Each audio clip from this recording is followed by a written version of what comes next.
impossible, la grâce est disponible, même quand c'est pénible, rien n'est impossible, il y a de l'espoir pour ceux qui croient. Tu peux déclarer ces paroles avec moi? Allons-y, c'est encore possible. C'est encore possible. Déclare-le avec foi. Déclare-le avec foi. C'est disponible, même quand c'est pénible. Déclare-le avec foi ces paroles. Rien n'est impossible. C'est encore possible. Il y a de l'espoir pour ceux qui croient. Au nom de Jésus-Christ. Notre Père, le Dieu Tout-Puissant, El Shaddai, le Dieu de mon appel, le Dieu de mon Père. Je te dis merci pour ces moments merveilleux. Je te dis merci, toi qui m'as choisi une fois de plus ce matin, afin de pouvoir parler devant ton peuple. Qui suis-je, Seigneur? Qui suis-je pour parler devant tous ces hommes que tu as choisis? Éternel mon Dieu, je ne suis rien. Éternel Dieu de grâce, je ne suis qu'un instrument que tu as choisi aujourd'hui, Seigneur. Utilise-moi comme tu le veux. Parle au travers de moi, Seigneur. Que cela ne soit pas mon intelligence, ni ma connaissance, mais Seigneur mon Dieu, comme la Bible dit, c'est poussé par l'Esprit que les hommes ont parlé de ta part. Je vais être poussé par l'Esprit. Saint-Esprit, prends le contrôle de ma bouche. Place un ange dans ma bouche, afin que toutes les paroles qui sortiront de ma bouche puissent produire des effets positifs, afin que le vie des gens soit restauré, afin que les vies soient réconciliées, dans les noms puissants de Jésus-Christ. Saint-Esprit, sois avec nous, du début jusqu'à la fin, au nom de Jésus-Christ. Amen. Que Dieu vous bénisse. Que Dieu vous bénisse. Que le Dieu Tout-Puissant El Shaddai vous bénisse. Je pensais qu'il y avait quelqu'un ici qui attendait la bénédiction. Je pensais que quelqu'un avait besoin de la bénédiction aujourd'hui. J'ai dit que Dieu vous bénisse. Papa, que Dieu te bénisse. Maman, que Dieu te bénisse. Que Dieu vous bénisse. Y a-t-il des gens ici qui peuvent recevoir la bénédiction aujourd'hui? Il n'y a pas des hommes prophétiques aujourd'hui qui peuvent se lever à acclamer les gens pour recevoir la bénédiction d'aujourd'hui. Aïe, aïe, aïe, aïe, aïe, aïe, aïe, aïe, aïe, aïe.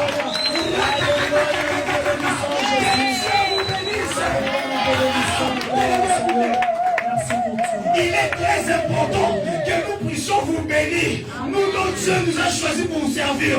Écoutez bien aimés, il y a le sorcier dont chaque jour ils nous maudissent. Il y a des gens mauvais, remplis de mauvaises pensées, qui disent des mauvaises paroles sur nous. Si tu viens à l'église, mon cher, lorsqu'on te dit que Dieu te bénisse, il faut recevoir cette parole.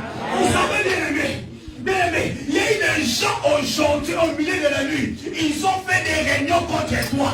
Ils ont proclamé des mauvaises paroles sur toi. Mais moi je te dis que Dieu te bénisse. Je sais pas le dire.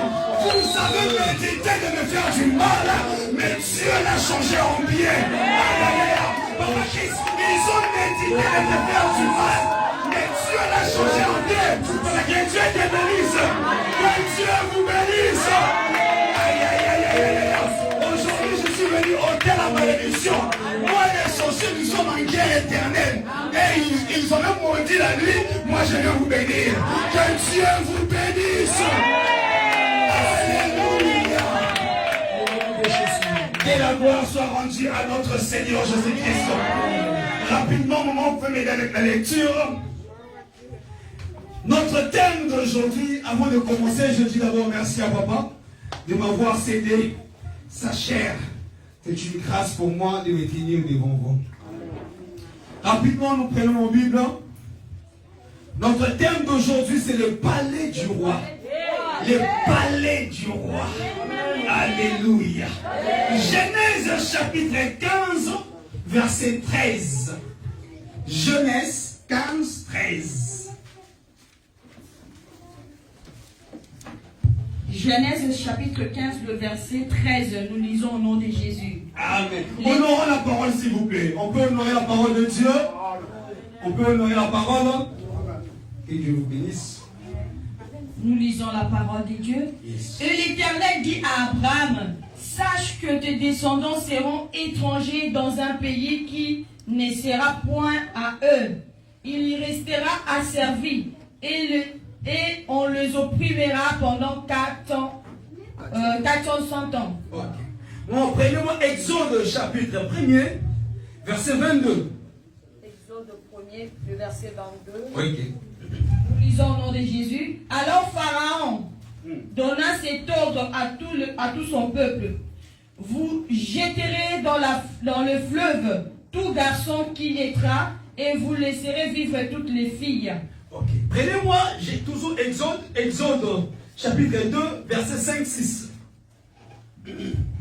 Exode 2, 5 à 6. La fille de Pharaon descendit au fleuve pour se baigner et ses compagnes se promenèrent le long du fleuve. Elle aperçut la caisse au milieu des roseaux et elle envoya sa servante pour la prendre. Le 6e verset, elle ouvrit et vit l'enfant. C'était un petit garçon qui pleurait. Elle en a eu pitié et elle dit, c'est un enfant des Hébreux. Parole du Seigneur. Amen. On peut acclamer la parole de Dieu. Le thème de cet après-midi, c'est le palais du roi. On va aller rapidement par rapport au temps. C'est quoi un palais? C'est quoi un palais? Le palais, c'est une maison spéciale, conçue pour les hommes honorables, conçue pour un roi, conçue pour qu'il y ait un président, un homme puissant qui réside. Le palais, c'est l'image du pouvoir. Le palais, c'est l'image du pouvoir. Donc c'est lui qui habite dans le palais, il a les pouvoirs. C'est ça, en bref, la définition du palais. Notre thème, c'est le palais du roi. Bien aimé, on commence notre thème par l'histoire d'Abraham. Dieu parlait à Abraham. Il vient dire à Abraham, il dit, quitte la maison de ton père et de ta mère, va là où moi je t'indiquerai. Abraham avait quitté ses parents. Abraham est arrivé vers Canaan. Il arrive là, Dieu lui dit ceci. Abraham, tu vas prendre les animaux, tu vas me l'offrir. Abraham a pris les animaux et offrit à Dieu. Mais il y a une chose qu'Abraham avait fait que Dieu n'avait pas plu à Dieu. C'était quoi? Abraham a pris les animaux, il coupa tous les animaux. Mais Abraham ne coupa pas les oiseaux. Et cela avait déplu à Dieu. Dieu a dit, à cause de cet acte, ton peuple et ta descendance ira où? En esclavagisme dans un pays étranger. Dieu n'avait pas déterminé les pays. Il n'avait pas dit ce sera quel pays. Mais qu'est-ce qui se passe après plusieurs années? Jacob vient, il meurt. Isaac, il vient. Le peuple n'était pas encore en esclavagisme. Mais lorsque Jacob arrive, Jacob donne naissance à ses enfants. Et parmi ses enfants, il donne naissance à Joseph. Et regardez comment est-ce que Dieu s'organise. Même pour bénir la vie d'une personne là, Dieu sait comment mettre les pions, placer les pions. Et il prend Joseph. Joseph, lui qui est hébreu. Mais Dieu fait de son mieux que Joseph soit haï parmi ses frères. Il y a le frère de Joseph qui haït Joseph. Et il est vendu. Il est vendu à qui? Aux Mandianites. Les Mandianites, c'est un peuple qui sont spécialisés pour lancer le flèche. Les Mandianites. Donc, lorsque tu arrives entre le maître et Mandianite, qu'est-ce qu'il va faire? Il va te lancer à une destination. Il arrive entre le maître et Mandianite, les Mandianites les lancent à une autre destination. Et la destination, c'était en Égypte. Alléluia. J'aimerais que vous puissiez bien me comprendre à l'introduction. La destination à laquelle à laquelle Joseph était allé, c'était en Égypte. Il arrivait en Égypte. Dieu, par sa manière, Dieu fait de sorte que Joseph se retrouve en prison. Après s'être retrouvé en prison, j'explique comment les enfants d'Israël sont arrivés en Égypte en esclavagisme. Après s'être retrouvé en prison, Pharaon a eu un songe et Joseph vient l'interpréter. En interprétant cela, Dieu a établi Joseph comme étant le numéro 1 et comme étant le numéro 2 de l'Égypte. Parce que l'Égypte à l'époque, c'était la grande puissance du monde. Et c'était Pharaon qui dirigeait le monde entier. Il était tellement puissant, il n'y avait rien qui les résistait. Alors Joseph devient la deuxième personnalité la plus puissante du monde. Et Joseph nourrit c'était presque tout le monde qui était nourri par Joseph. Pourquoi? Parce que c'était Joseph qui avait donné l'initiative pour prendre le blé et les garder. Et après cela, le frère de Joseph, ils étaient venus chercher à manger en Égypte. Ils avaient oublié que leur frère Joseph a été vendu. Ils arrivèrent en Égypte, Joseph le voit. Il retient d'abord Benjamin. Après avoir retenu Benjamin, il part, il dit à ses frères, allez chercher votre père.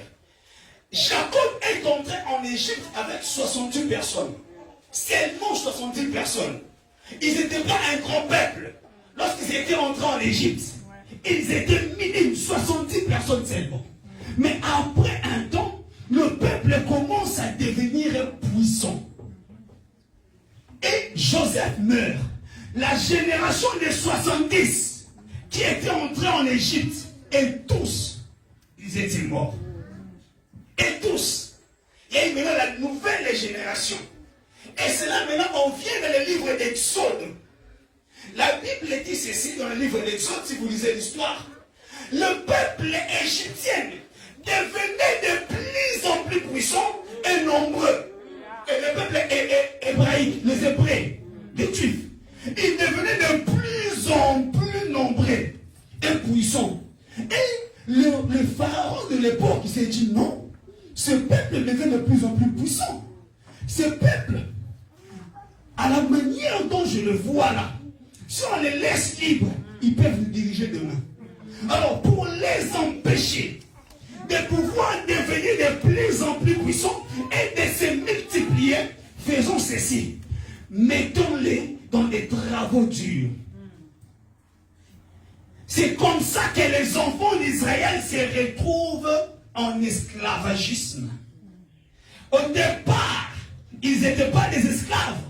Ils étaient venus normalement parce qu'il y avait leurs frères qui étaient là. Mais c'est après qu'ils se retrouvent des esclaves dans un pays étranger. Et Pharaon a commencé à faire souffrir les enfants d'Israël. Et malgré qu'il les faisait souffrir, c'est que dit la Bible dit, au fur et à mesure que Pharaon le faisait souffrir, le peuple est devenu encore de plus en plus puissant. Le Pharaon se posait la question, qu'est-ce qu'il y a ici? Je fais souffrir ce peuple, mais il devient encore puissant. Il a dit non. Il fait appel aux femmes sages. C'est Shifra et Poua. Il appelle Shifra et Poua. Il dit Shifra et Poua. Il dit Shifra et Poua, écoutez-moi bien. Lorsque vous irez pour faire enfanter les femmes hébreues, si vous voyez que c'est un homme, tuez-les. Mais si c'est une femme, laissez-les vivre. Alléluia. C'était ça. L'instruction que Pharaon avait donnée à Shifra et Poua, qui étaient les femmes sages de l'époque. Mais Shifra et Poua refusèrent. Ils n'ont pas obéi à la loi de Pharaon, à l'ordre de Pharaon. Ils n'ont pas voulu obéir à cela. Et qu'est-ce qui se passe? Pharaon, après un temps, il appelle encore Shifra et Poua et dit, mais qu'est-ce qui se passe? Mais j'ai remarqué que ce peuple devient encore de plus en plus puissant. Il y a encore des garçons là-bas, mais qu'est-ce qu'il y a? Shifra et Poua a répondu, mon roi, écoutez ceci. Il y a une différence entre les Hébreux et les Égyptiens. Les femmes hébreues sont vigoureuses. Avant même qu'on arrive, ils enfantent déjà. Ah, le roi dit, mais ça c'était le peuple. ce qu'il dit là, c'est qui les gars là qui me font bon catch. Mais c'est ce qu'il dit, non? Ça, c'est quel peuple? Un peuple vigoureux. Le roi a dit non, non, on doit passer à la vitesse supérieure. Et le roi, dans son palais, il donne l'ordre en disant, il dit que tous les enfants mâles, là maintenant c'est donc là, il dit ça dans toute l'Égypte. Donc il dit à tous les Égyptiens, il dit tous les enfants mâles qui naîtront en Égypte, qui sont des Hébreux, tuez-les. Mais si c'est une femme, laissez-les. Et c'est là qu'était devenu encore le plus grand calvaire des enfants d'Israël. Il y avait des plaies au milieu des Hébreux. Il y avait des plaies. Ils criaient, ils pleuraient. Parce qu'à chaque fois qu'une femme était grosse, il y avait des Égyptiens qui passaient. Ça commence, hein? Ça commence. Hein? Après 6 mois, l'Égyptien revient encore. Ça grandit. Ça grandit là. Et après 9 mois, ils étaient tous en train de regarder. Et avant, c'est là qui, mâle ou femelle. Et une fois que c'était un mâle, la maman, le cœur des mamans s'est déchiré. Les mamans, leur cœur s'est déchiré. Ils souffraient énormément à cause de cela. Parce qu'il y avait une loi qui a été dite dans le monde satanique. Il y avait une loi qui a été proclamée chez Pharaon. Quelle est cette loi qui vous fait souffrir dans votre famille? Quelle est cette loi? Un homme s'est levé. Il a déclaré. Il a dit, il y aura au milieu des Hébreux, on doit faire disparaître tous les hommes. Je ne sais pas quel est cet homme qui s'est levé dans votre famille pour pouvoir vous mettre dans des souffrances. Quel est cet homme? C'est comme ça aussi dans nos familles. Il y a des hommes qui s'élèvent pour déclarer les paroles de malédiction, pour nous empêcher d'émerger. Il peut s'élever, il déclare, il dit, toi tel que tu es, tu ne vas pas te marier, peu importe les make-up, peu importe les cabellos, peu importe ce que tu vas faire. Tu ne vas pas te marier. Et tu ne vas pas comprendre, tu es belle, tu es jolie, mais tu n'arrives pas à te marier. Tu te poses des questions, mais qu'est-ce qu'il y a? Je suis belle quand même. Il y a plusieurs lois. Il peut y avoir aussi une loi sur toi qui peut être aussi. On pourrait te dire aussi que tu n'auras pas des enfants. Ce sont des lois. Quelle est cette loi qui a été dite sur vous? Mais, est-ce que vous pouvez pas applaudir pour les mamans? Si vous pouvez applaudissez pour les mamans. Parce que si je vais dire pour les mamans là, non, c'est merveilleux. Merci, bien-aimé. Mais il y a eu une maman. Cette maman-là était spéciale. C'est que cette maman-là a fait papa. En lisant la Bible, je me suis dit non, cette femme elle est spéciale. Une fois qu'elle est tombée grosse, qu'elle a remarqué les symptômes de la grossesse, elle s'est enfermée à la maison. La maman ne sortait même pas dehors. Quel cœur! La maman a dit, je ne veux plus aller au marché. Je ne veux plus aller me promener. Je ne veux plus aller voir mes amis. Mais je reste à la maison pour protéger la sémence qui est en moi. Cette maman-là, elle est restée à la maison durant 9 mois. Je me pose des questions. Ces jambes-là n'avaient pas grossi ou comment? 9 mois, la maman était à la maison. Elle n'a pas voulu sortir dehors pour protéger la sémence. Non, le moment que Dieu vous bénisse. Amen. Quel sacrifice! Et la Bible dit ceci. Lorsque la maman naît au monde, elle remarque que c'est un homme. La maman dit non, je dois cacher cet enfant. Que personne n'ait connaissance du sexe de mon enfant. Et une question que je me suis posée. Cette maman-là, elle faisait comment les jours qu'elle a couché? Elle n'a pas crié. Même les bébés, alors les bébés, normalement les bébés crient à la naissance. Qu'est-ce qu'ils ont fait? Ah, que Dieu te donne une personne qui sera en mesure de te protéger. Je déclare ceci, que Dieu te donne une personne qui sera en mesure de te protéger. Vous n'avez pas reçu. Que Dieu te donne une personne qui va te sécuriser. Il faut que vous puissiez avoir des hommes qui seront en mesure de se lever et se battre pour vous. C'est important. Si tu as une personne, lorsqu'il voit les ennemis, il sait que toi tu es faible. Écoutez, il y a une histoire dans la Bible. C'est l'histoire de David et ses soldats. David était avancé en âge. David n'avait plus vraiment la force pour se battre. Un jour, il combattait les Philistins. Il y a eu un guerrier philistin il avait l'idée, la pensée de tuer David. Seulement la pensée de tuer David. David était déjà faible. Donc, on va peut-être tuer là. Il y a eu un homme à côté qui seulement la pensée de le tuer. Il était en train de préparer son épée pour venir tuer David. Directement, il y a eu un guerrier de David qui est allé tuer la personne. Ayez des personnes qui sont vigilantes, qui sont capables de voir demain, qui sont en mesure de comprendre le plan du diable contre ta vie. Que Dieu vous donne ce genre de personnes. Qui seront là matin, midi, soir. Matin, midi, soir. Marakarabashondo. Les blocosikaya. Ikanteni manaya. Tout ça pour toi. Amen. Et la maman, après avoir gardé l'enfant, après avoir remarqué que l'enfant était un homme, la maman s'est dit non. J'ai fait ce qui était de mon pouvoir. Mais maintenant là, je ne serai plus. La maman s'est décidée de pouvoir mettre l'enfant dans le panier. Alléluia. La maman s'est décidée de prendre son enfant et de le mettre dans le panier. Parce que la loi était ceci. Qu'on prend tous les bébés, qu'on le tue et on le jette dans le fleuve Nil. La maman s'est dit, bon, la loi est de tuer les enfants. Après le jeter dans le fleuve Nil. Mais moi, je vais faire le contraire.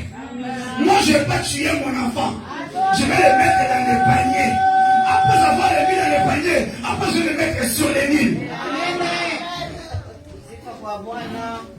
Quelle stratégie. Papa, même dans les combats spirituels, tous les combats de c'était toutes les batailles spirituelles, on ne les combat pas de la même façon. Chaque combat spirituel a ses stratégies. Tu ne passes, c'est pas parce qu'on t'avait dit, tu vas seulement chasser les démons par le nom de Jésus en imposant le main. Écoutez ceci, il y a d'autres démons, si tu imposes le main, tu les rends encore plus têtus. Je vous dis, moi j'ai déjà vécu ça. Ça fait plusieurs années déjà que j'aime travailler dans le domaine spirituel, dans les réalités spirituelles. Il y a des moments, si on te pose devant la main, ces démons-là s'agitent encore de plus en plus.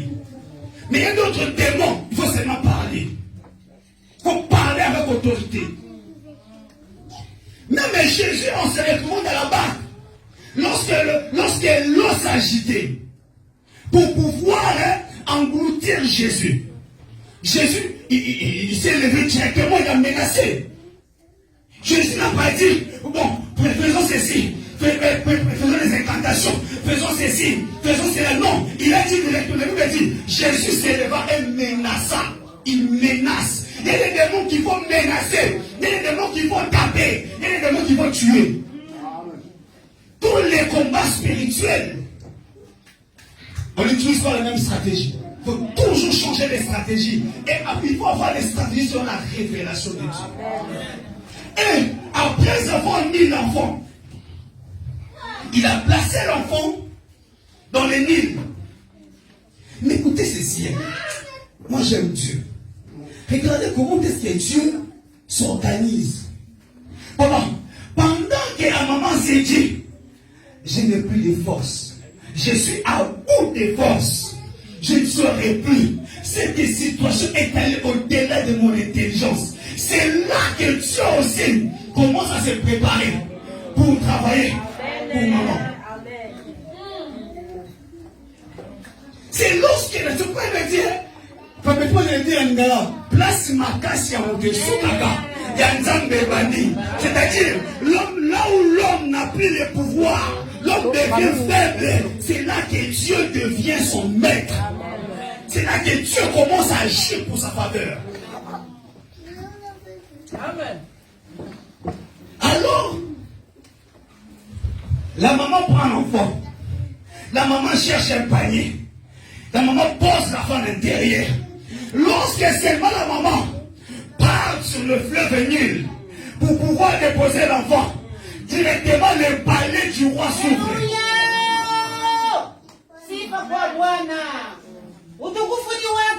Alléluia. Lorsque seulement maman dit, j'abandonne mon enfant, je n'ai plus de force, maman, directement le palais du roi s'ouvre. Oh, quel mystère! Le palais du roi, depuis tous ces temps, était resté fermé. Depuis tous ces temps, il y avait des enfants qui mouraient chaque jour. Il y avait des enfants qu'on jetait chaque jour dans les Nils. Mais en aucun jour, le palais est ouvert. Mais c'est lorsque seulement on prend l'enfant mise dans le panier. Par là, je vais dire quoi? Le panier, c'est la grâce. Amen. Maman, le panier, c'est la grâce de Dieu. Lorsque la maman dit, il est maintenant temps de laisser l'enfant entre les mains de la grâce. Directement le palais s'ouvre. Et qui sort du palais? C'est la fille du roi.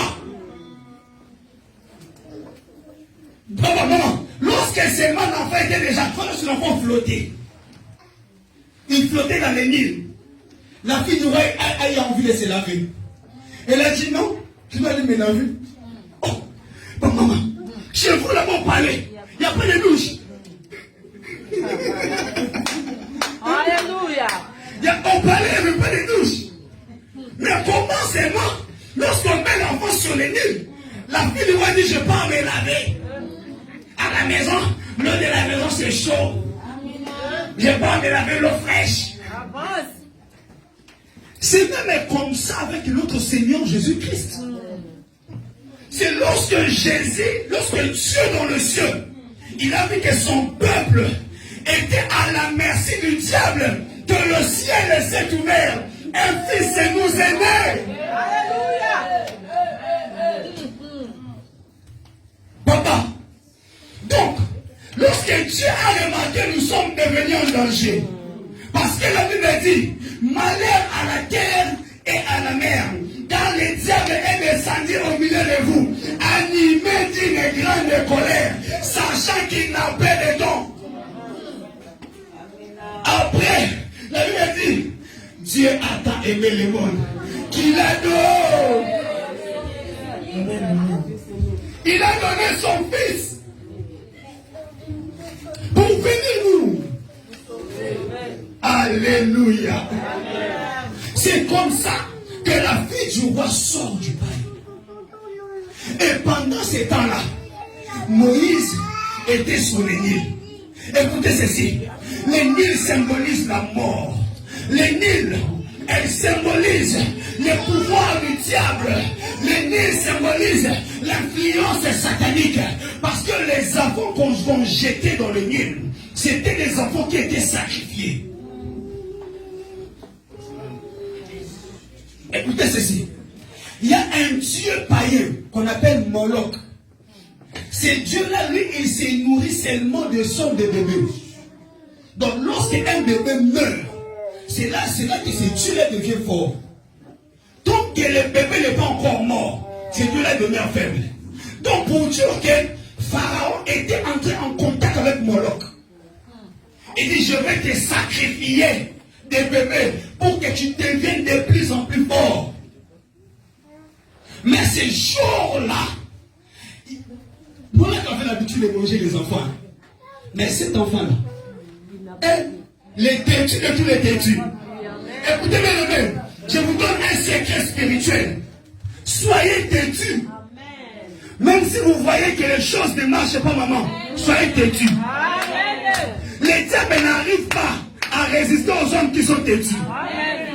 Oui, ça marche pas, ça va marcher. Donc ces jours-là, il y avait les crocodiles. Les crocodiles les nuls. Ils étaient venus pour pouvoir manger l'enfant. Mais vu que l'enfant était déjà sous la grâce, l'enfant était dans le panier. Lorsque les crocodiles voulaient manger comme ça, l'enfant est vu. Et à part ça aussi, dans le fleuve Nil, il y a un monstre de mer qu'on appelle Léviathan. Léviathan, c'est un monstre de mer. Léviathan a la forme du serpent, il a la forme d'un crocodile, il a la forme aussi de la tortue. C'est un monstre bizarre qui se trouve dans la mer. Mais bizarrement, papa, même Léviathan, qui est l'image de Satan, n'a pas pu manger le bébé. Donc c'est lui qui est sous la grâce, devient intouchable. Écoutez ceci, mes bébés. La grâce de Dieu, c'est un privilège. Donc c'est lui qui est sous la grâce est protégé. La Bible dit ceci. Psaume chapitre 23. L'Éternel est mon berger. Je ne manquerai de rien. Mais le verset 4. Quand je marche dans la vallée de l'ombre de la mort, je ne crains aucun mal, car ta houlette et ton bâton me rassurent. Cela signifie ceci. Pendant que Moïse, il était dans le nul, les dragons voulaient l'avaler. La grâce que Dieu te l'a, il disait non, laisse cet enfant, parce qu'il y a déjà une parole qui a été dite. Quand je marche dans la vallée de l'ombre de la mort, je ne crains aucun mal. L'ombre de la mort était là pour pouvoir engloutir David et Moïse. Mais la mort n'a pas pu. Et la Bible rajoute en disant, Ésaïe chapitre 43, verset 2. La Bible dit ceci. Maman, lisez-moi ça, pardon. J'aime ce passage. C'est même la partie A, 43, verset 2. Si tu traverses les eaux, Écoutez, la Bible dit ceci. Si tu traverses les eaux, je serai avec je toi. serai avec toi. Cela signifie, si tu te retrouves dans les dangers, ne regrette pas. Dieu est à tes côtés. Si tu te retrouves dans des situations bizarres, appelle Dieu. Maman, continue. Et le fleuve, ils ne te submergeront point. Le fleuve ne te submergeront point. Écoutez, les enfants qu'on jetait dans les nuls, le fleuve l'a avalé directement. Mais Moïse qu'on a jeté dans les nuls, le fleuve ne l'a pas avalé. Le fleuve n'a pas pu avaler Moïse à cause de la... vous m'avez raté. À cause de la... Est-ce qu'on peut déclarer la grâce de Dieu sur moi? La grâce de Dieu sur moi. Répète pour moi, oui, le bonheur et la grâce. Oui, le bonheur et la grâce M'accompagneront tous les jours de ma vie. Et j'habiterai dans la maison de l'Éternel. La grâce de Dieu t'accompagne. Que la grâce te localise. Que la grâce te localise. Que la grâce de Dieu marche avec toi partout. Même dans la vallée de l'ombre de la mort, que la grâce t'accompagne. Même lorsque tout ne semble sinon, que la grâce t'accompagne. Écoutez, nous avons grandi dans des familles où il y avait beaucoup de sorciers. Nous avons grandi dans des familles où il y avait beaucoup de démons. Mais jusqu'à cet âge, ils n'ont pas pu me tuer. C'est à cause de là.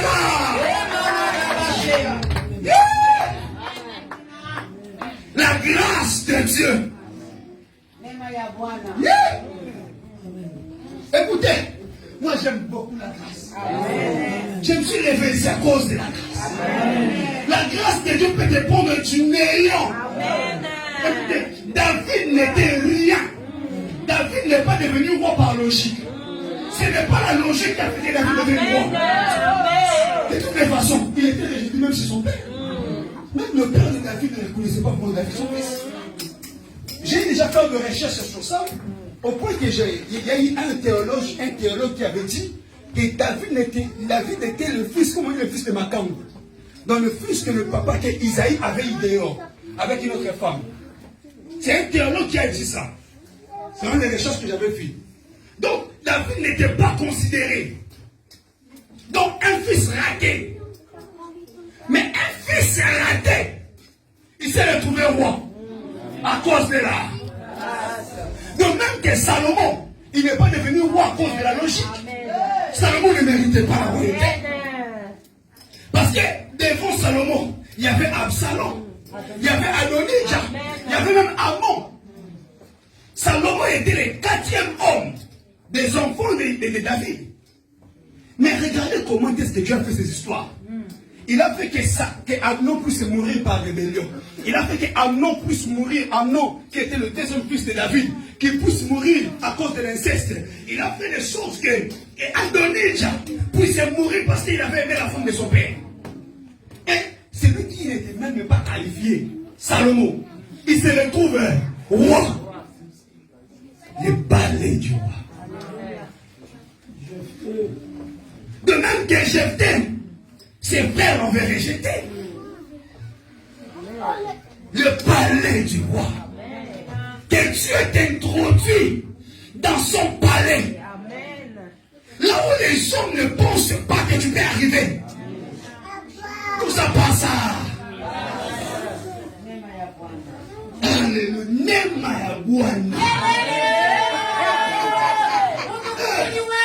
Alléluia.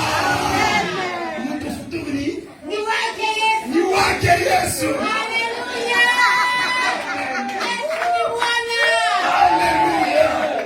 Nema Baba. Le palais du roi. Écoutez ce que me dit la fille du roi. La fille du roi, lorsqu'elle se retrouve dans les nuits pour se baigner, la fille du roi était avec ses servantes.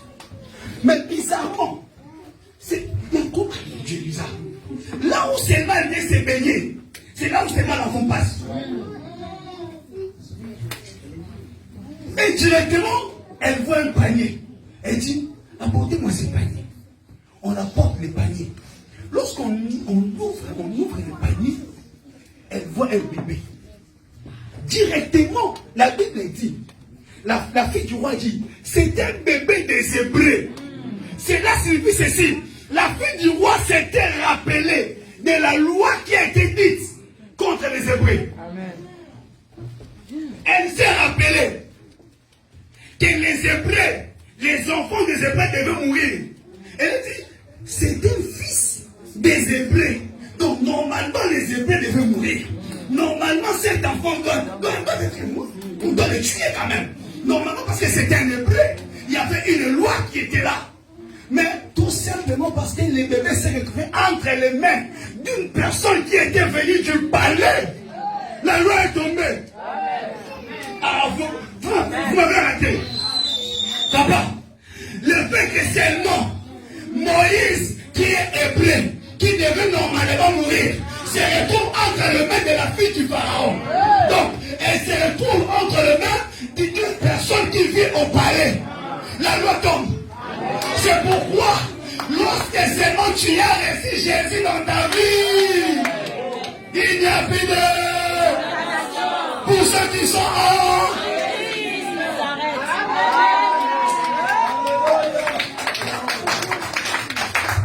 Vous savez pourquoi? Parce que Jésus, il est membre du palais. Jésus a quitté le ciel. Donc Jésus a quitté le palais pour venir nous racheter. La fille du pharaon dit, je l'ai retiré. Donc c'est comme si on avait donné à quelqu'un, lui il le retire. Ya. Là où on t'avait maudit, moi je viens par la grâce de Dieu te retirer.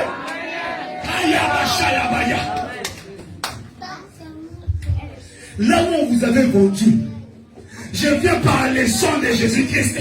Je viens vous rendre.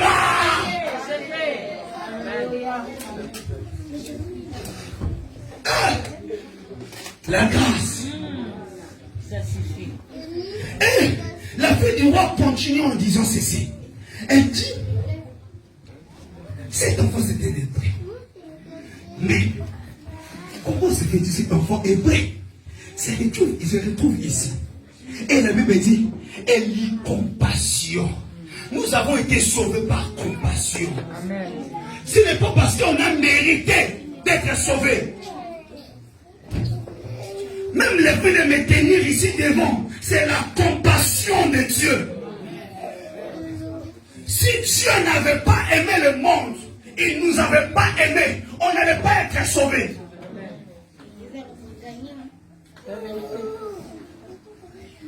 C'est pourquoi Jésus, avant de faire un miracle, la Bible disait toujours, Jésus eut compassion de la personne. Et il sauve la personne.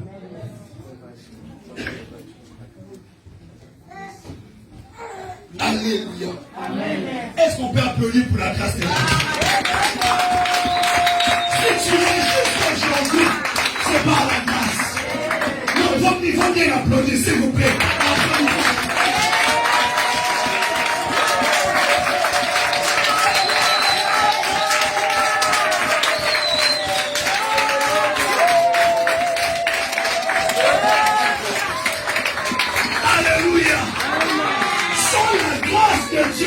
Mais la vie saute au pouvoir. Donc sans la grâce de Dieu, mais on est déjà mort depuis longtemps.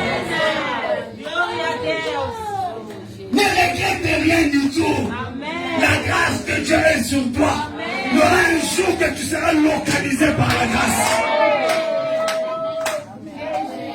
Écoutez, est-ce que vous savez que la grâce porte aussi la nature d'une personne?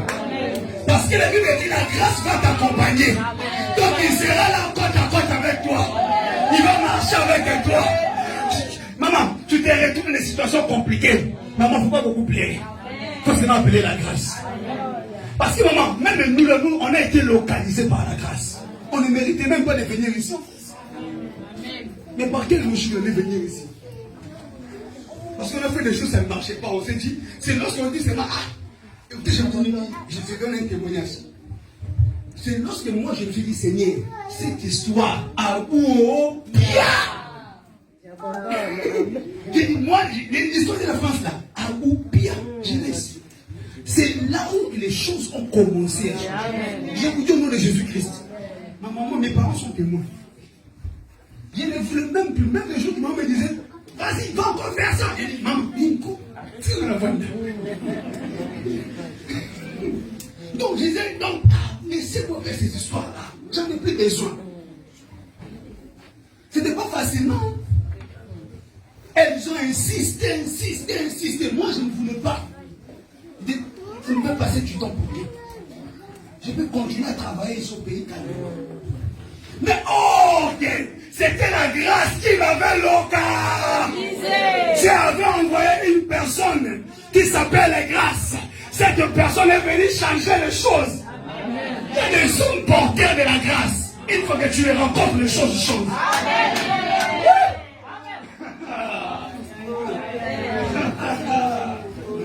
Que Dieu bénisse cette étoile-là. Papa, il y a des hommes.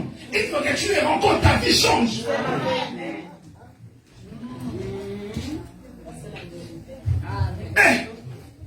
Moi, je les appelle les hommes solutions.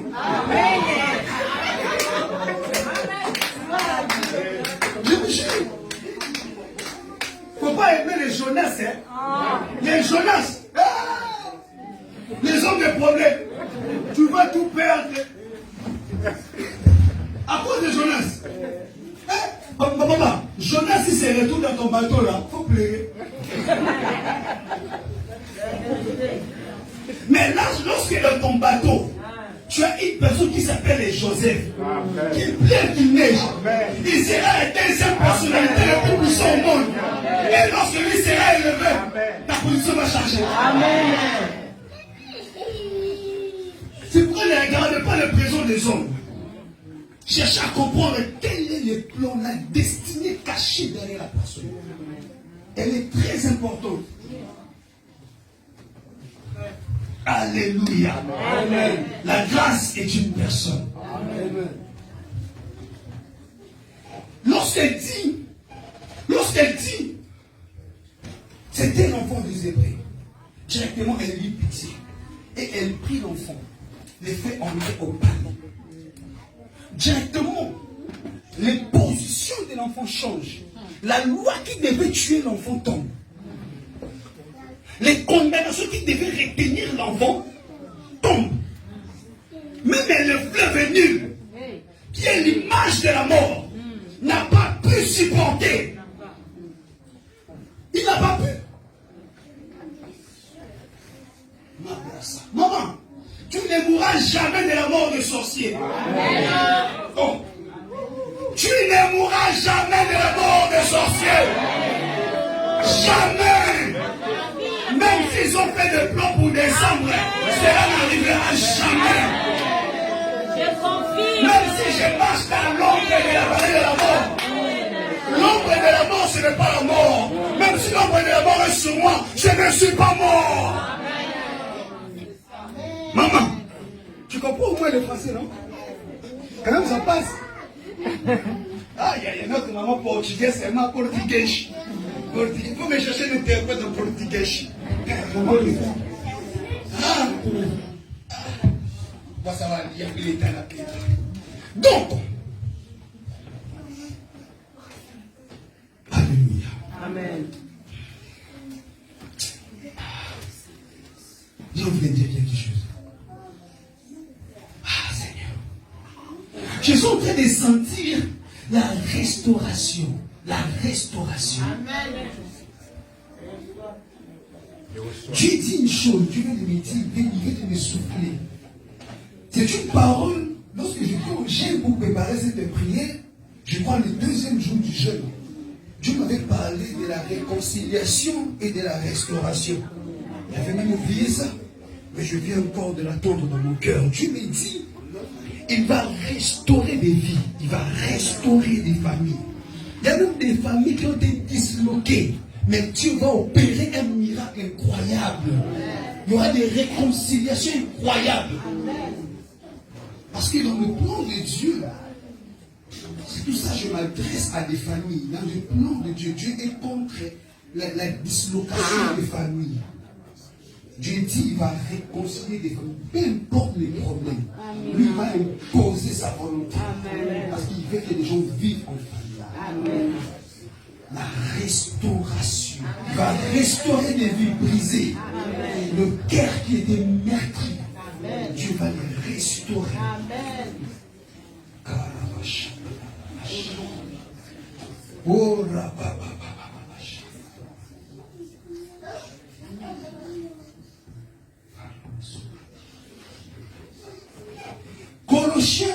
Colossiens chapitre 2, verset 14. Maman, lisez-moi ça. Rapidement, pardon. Colossiens 2, 14. Après, on va passer rapidement pour aller conclure. Colossiens 2, 14. Oui. Il a effacé l'acte dont les ordonnances nous condamnaient. Et qui subsiste. Qui a effacé? C'est Jésus. C'est Jésus. Il a effacé l'acte dont les ordonnances nous condamnaient. Et qui subsistait contre nous. Qui subsistait contre nous. Écoutez, il y a une chose qui est importante. C'est la conscience. Il faut que tout enfant de Dieu soit conscient de sa position auprès du Père. Amen. Tant que tu n'es pas conscient de ton pouvoir, tu n'es pas conscient, parce que j'ai dit, comme je l'ai dit, le palais du roi symbolise les pouvoirs. Maman, prenez encore Colossiens chapitre 2, verset 6. Ainsi donc, comme vous avez reçu le Seigneur Jésus-Christ. Ainsi donc, quand vous avez reçu le Seigneur Jésus-Christ, marchez en lui. Tout celui qui sait qu'il a reçu le Seigneur Jésus-Christ, il doit marcher en lui. Prenez-moi chapitre 3. Il doit marcher en lui. Marcher en lui signifie respecter sa parole. Garder sa parole en lui, en soi. Parce que la Bible dit, c'est lui qui gardera mes paroles, moi et le Père, nous viendrons en lui. On mettra notre demeure dans la personne. C'est dans le livre des Jean, chapitre 14, versets 21 à 23. Vous allez vérifier. Donc, si tu gardes la parole de Dieu, c'est-à-dire tu marches selon Christ. Et en marchant selon Christ, c'est là que Dieu viendra siéger en toi. Chapitre Colossiens 3, 1. Si donc vous êtes ressuscité avec Christ, cherchez les choses d'en haut, où Donc, Christ est assis à la droite de Dieu. Écoutez, après vous allez passer chaque verset 3. Donc, si on est en Christ, on doit chercher les choses qui sont en haut. Là où Christ est assis à la droite du Père. À la droite du Père, c'est où? C'est au palais. Donc, nous devons chercher les choses qui se trouvent dans notre palais. Parce que c'est au travers de Jésus-Christ que nous sommes au palais. 3. Car vous êtes morts et votre vie est cachée en Christ en Dieu. Notre vie, elle est le fait de recevoir Jésus-Christ comme Seigneur et Sauveur. Notre vie automatiquement devient cachée en Christ. Maintenant, vu que Christ, il habite au ciel, donc nous avons déjà une part au palais. Et les condamnations tombent. La conscience, là je vais parler un peu. La conscience, elle est très importante. Tu dois être conscient de ta position. Aujourd'hui, nous les chrétiens, nous sommes devenus naïfs. On ne sait plus exercer le pouvoir du palais qui est en nous. Moi, comme je l'ai dit, moi je ne plaide pas avec les sorciers.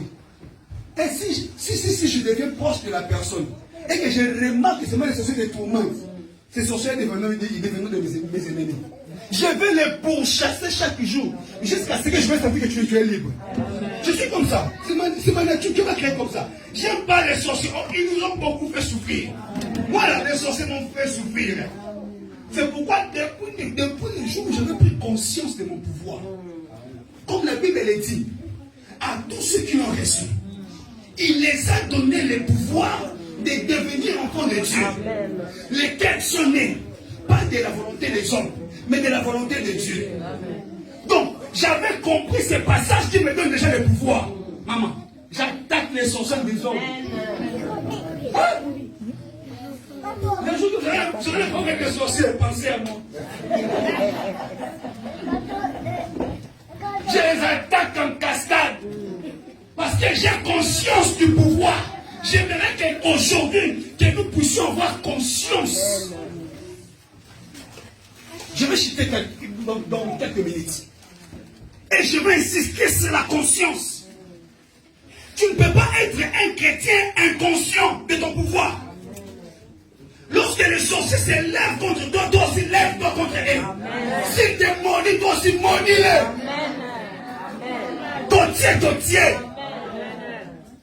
S'ils viennent la nuit, toi aussi la nuit, réveille-toi. Bara, Mabrosa, Ikaba, ils vont fuir.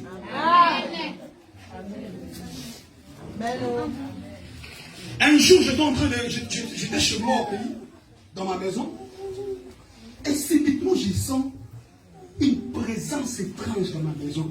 Mais ils sont venus. Papa Christ, directement, je me suis levé. J'ai dit, si je suis enfant de Dieu, vous n'allez pas résister ici. Mandelebo, Sotali Kaya, et Kalibrosa. Même les voisins disent, qu'est-ce qu'il y a là-bas? Les démons, il faut les chasser. Il faut les menacer. Ils doivent sentir que tu es têtu. Et même moi, il dit, maman, c'est lui ici. Il ne faut pas aller chez lui. Après, il va lui chasser. La conscience, parce que je suis conscient de ma position. Amen. Je sais que ma vie est cachée en Christ. Et Christ est assis à la droite du Père. Donc Dieu m'a donné le pouvoir de rivaliser tête à tête. S'ils sont plus forts que moi, j'appelle notre grand frère. Jésus est au secours. Jésus est au secours. Mais oui. Si tu vois que tu n'arrives pas à combattre, parce que ce n'est pas chaque jour qu'on est fort. Il y a des jours qu'on se retrouve faible. C'est vrai. Là, tu commences à appeler, hey, Jésus. Jésus. Lorsque vous remarquez une personne en train de prier, il prie seulement, Jésus. Jésus. Comprenez. Il est à bout de force, c'est fini. C'est bien arrivé, hein? J'ai fait plus de 30 minutes en criant, c'est pas Jésus. Yes, je sentais que j'avais plus de force. Et Dieu intervient toujours à ce plan. Si tu cries à Dieu, il va se lever. Si tu as conscience de ta position, c'est ça qui est important dans les palais. Tant que tu n'as pas conscience de ta position, tu ne peux pas influencer. Tu ne peux pas influencer parce que tu n'es pas conscient de ta position au palais du roi. Moïse s'est retrouvé dans le palais du roi et la loi était tombée. Mais toi tu es en Christ. Pourquoi la loi ne tombe pas? Parce que tu n'es pas conscient. Écoutez, Esther, dans la Bible, Esther était dans le palais du roi. Elle était la reine. C'était un juif. Elle était la femme du roi Assuérus. Esther, malgré qu'elle était auprès du roi, elle n'avait pas conscience qu'elle pouvait sauver son peuple. Elle n'avait pas conscience de cela. Il a fallu qu'il y ait un homme qui s'appelle Mardochée. C'est comme aujourd'hui, je suis le Mardochée qui vient réveiller ta conscience. C'est Mardochée qui a réveillé sa conscience. Mardochée dit à Esther, il dit, peut-être que tu ne sais pas pourquoi Dieu t'a amené là-bas. Peut-être que c'est pour sauver ton peuple. Directement, Esther a pris conscience. Je suis étrangère ici. Mais je me suis retrouvée auprès du roi. Femme du roi. Donc, ce n'est pas en vain. Directement, au travers de cette conscience qu'elle a eue, écoutez, Esther comment on dit ça? Banni la loi. Hein? Esther a banalisé la loi. Parce qu'il y avait une loi qui interdisait que les hommes partent chez le roi sans invitation. Mais Esther, ce jour-là, elle a dit, peu importe la loi, j'entrerai. À cause de sa conscience au positionnement au palais. Si tu n'as pas conscience de ta position auprès du roi, le diable va se jouer de toi. Lorsque seulement Esther est arrivée devant le roi a dit, mais de toute façon, elle est membre du palais. Le roi, même écoutez, la loi du roi, la loi qui sort dans les palais, ne peut pas influencer les hommes qui sont dans les palais. On peut voter une loi, même ici en France. Supposons que le président Macron a des enfants. On m'a dit qu'il est entre guillemets, on ne sait pas. On dit ceci, que désormais, ici en France, les gens ne prendront plus de l'alcool. Une loi qui sort dans le palais du roi. C'est Élysée. C'est ça, non? Dans Élysée là-bas. Une loi qui sort là-bas. Si le fils de Macron était alcoolique, il pensait qu'il ne veut pas prendre la bière. Il va prendre de l'alcool. Dans le palais, il va prendre de l'alcool. Mais on ne va pas l'arrêter. Fils du roi. Donc, la loi qui sort dans le palais, elle influence les autres. Mais elle n'influence pas ceux qui sont dans le palais. Parce que le fait de se retrouver dans le palais, tu as directement part au pouvoir du roi. Et maintenant, le roi est au-dessus de la loi.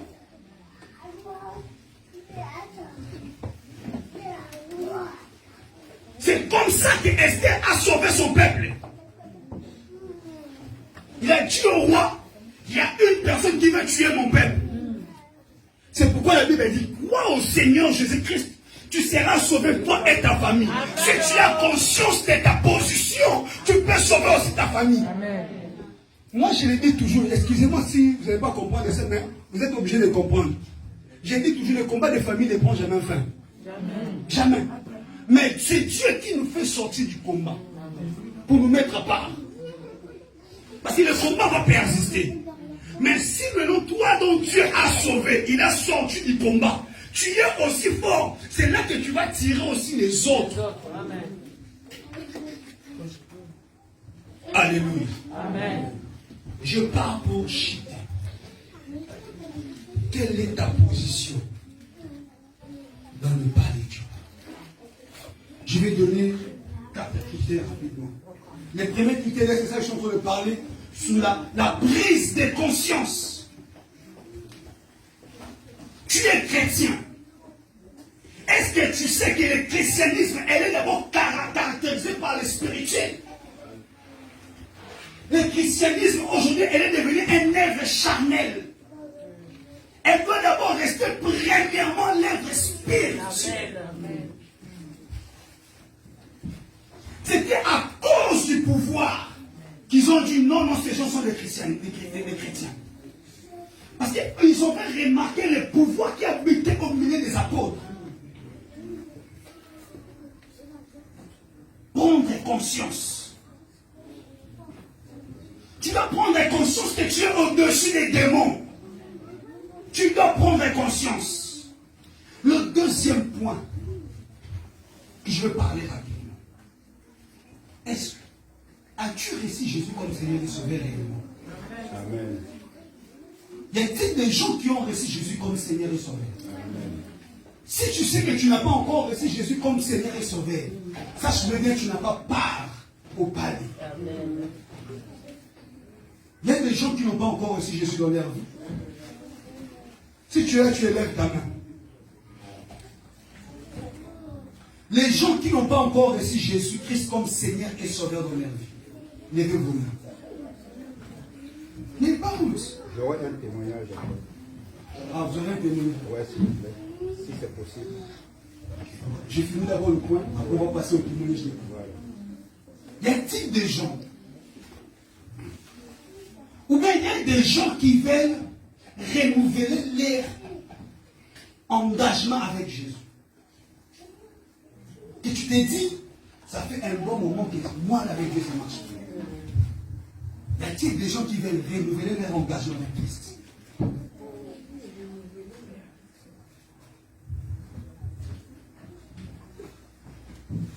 Parce que tant que ton engagement avec Christ demeure faible, tu seras aussi faible. Tu seras aussi faible. En 2015, j'étais en train de prier.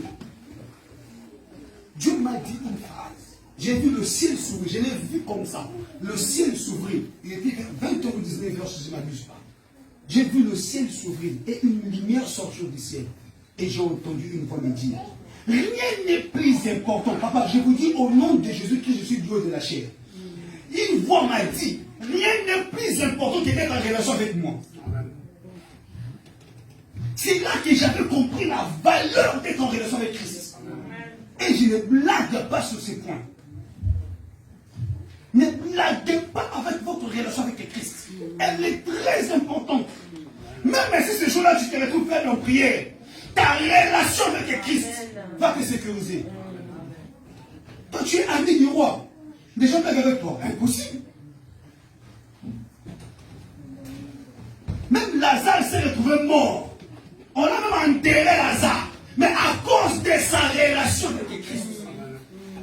Après 4 jours, on a sorti de l'eau. Le troisième point, je vais le dire. Vraiment marchant avec le Christ. Comme il est important pour nous de marcher selon le principe. Pour que nous puissions avoir part au palais. Nous devions avoir part au palais du roi. Il est important pour nous de marcher selon Christ. Papa, on va prendre votre témoignage après la prière. On peut se lever s'il vous plaît pour prier.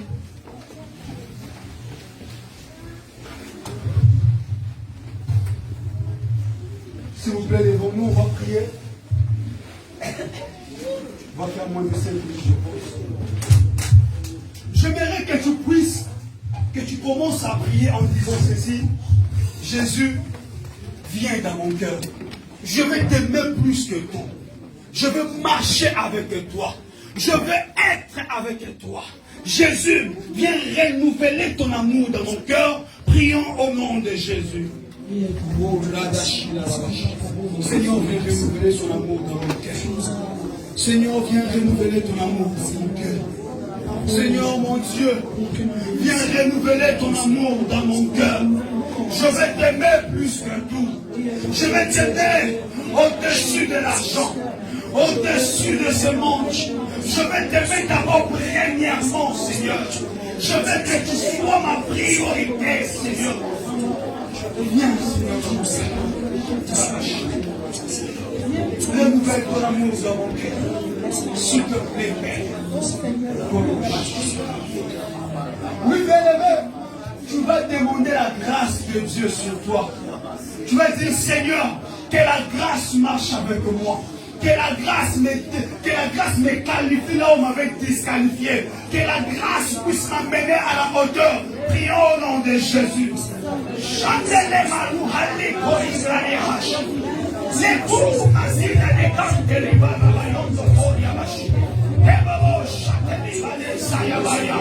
Seigneur, j'ai besoin de ta grâce dans ma vie. Que ta grâce marche avec moi. Que ta grâce me localise. Que ta grâce change ma position. Que ta grâce puisse me placer à la hauteur. Là où les hommes souffrent, que moi je ne souffre pas à cause de la grâce. Là où c'est difficile, que pour moi ça soit facile à cause de la grâce. Je demande ta grâce dans ma vie. Oui, bien-aimé, notre dernier sujet. Bien-aimé, notre dernier sujet. Tu vas maintenant t'élever contre tout problème qui dérange ta vie. Parle à ton problème. Je ne sais comment il s'appelle. Dis à ton problème, je suis membre du palais du roi. Je te donne l'ordre de te soumettre. Je te donne l'ordre. Je te donne l'ordre de quitter ma vie. Prie au nom de Jésus. Prie au nom de Jésus. Donne l'ordre à cela. Donne l'ordre à ton problème. Parle à lui. Dis-lui que tu es membre du palais. Tu as le pouvoir. Tu as le pouvoir. Tu as le pouvoir. La personne que quelqu'un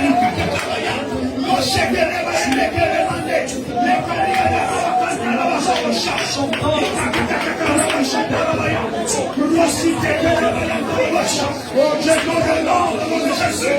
Au nom de Jésus. Moi, il tourmente la vie. Il tourmente la vie de ma soeur. La vie de mon frère. Je te donne l'ordre. Au nom puissant de Jésus. Je recommande la prière. Monte en prière. Monte en prière. Monte en prière. Monte en prière. Monte en prière.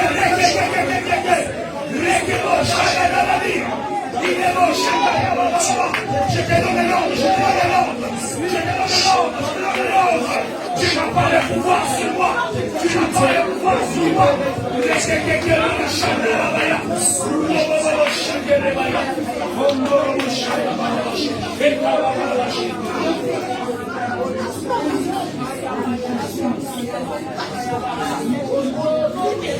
Alléluia. Je vais déclarer.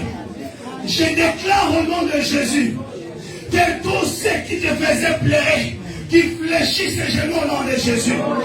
Je déclare au nom de Jésus, tous ceux qui s'élevaient comme étant Goliath, ils tombent maintenant au nom de Jésus. Je déclare au nom de Jésus que les Goliaths de ta famille tombent maintenant au nom de Jésus. Que toutes les paroles qui ont été prononcées sur toi pour te rabaisser, je change ces paroles au nom de Jésus. Tu ne tomberas point au nom de Jésus. Tu ne tomberas point au nom de Jésus. Tout le malheur, toute la malédiction prononcée contre ta vie, je le change en parole de bénédiction au nom de Jésus-Christ. Là où ils ont mis des limites sur toi, ils ont dit que tu ne vas pas percer, tu ne vas pas te marier, tu n'auras pas d'enfants. Si je suis appelé serviteur de Dieu, si j'ai le mandat de l'Éternel de Tout-Puissant en moi, j'arrête cette malédiction. J'arrête cette parole. Karabashandarabaya. Koroboshaya. Lève ta main droite. Répète après moi. Au nom de Jésus. Ma vie est cachée en Christ. J'ai le pouvoir de Christ. J'ai le pouvoir de Christ. J'ai le pouvoir de marcher sur tout. Rien ne peut s'opposer sur ma vie. Au nom de Jésus.